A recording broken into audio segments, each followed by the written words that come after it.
আদানি পাওয়ার প্ল্যান্টের বন্ধ থাকা ইউনিটটি আজ থেকে আবারও চালু হয়েছে।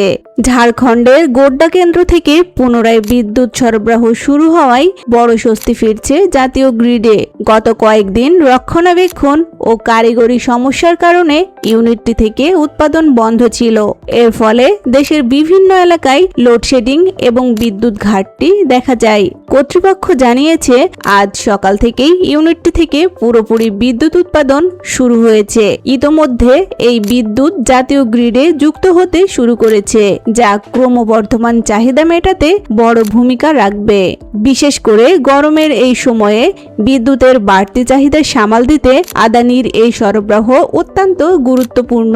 বিদ্যুৎ বিভাগ আশা করছে, এই ইউনিটটি পূর্ণ ক্ষমতায় চলায় এখন থেকে লোডশেডিং অনেকটাই কমে আসবে।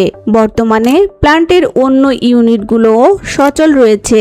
পরিস্থিতির ওপর নিয়মিত নজর রাখছে পাওয়ার গ্রিড কোম্পানি।